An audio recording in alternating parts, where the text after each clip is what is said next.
Le vrai danger, c'est que la vérité commence à circuler. Vous dites que nous ne savons pas nous gouverner.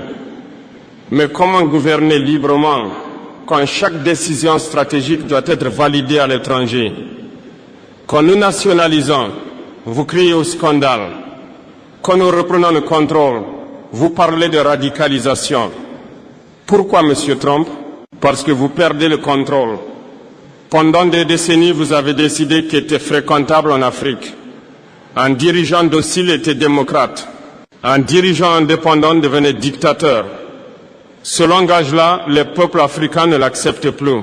Monsieur Trump, vous avez pillé nos terres, nos ressources et parfois même nos rêves. Et maintenant que nous disons stop, vous nous accusez d'être ingrats. On ne remercie pas un pillard, on lui met fin. L'Afrique ne vous doit rien. C'est vous qui avez une dette morale envers elle.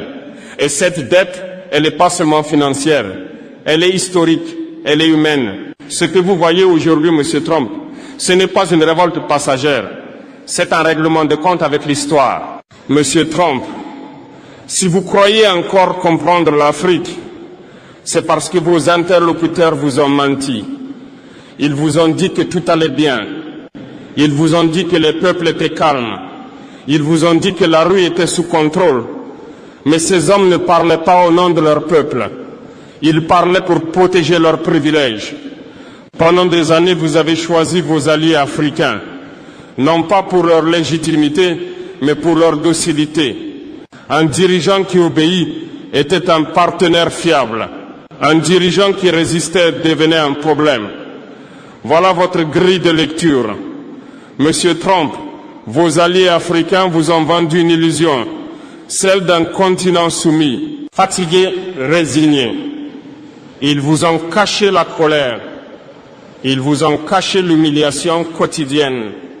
Ils vous ont caché la rage silencieuse. Parce que cette vérité aurait menacé leur place et la vôtre. Ces élites ont appris à parler votre langage, à fréquenter vos salons, à signer vos accords. Mais elles ont oublié une chose essentielle. Un peuple peut se taire longtemps, mais il n'oublie jamais.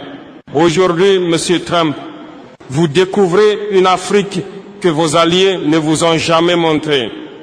Une Afrique qui n'applaudit plus.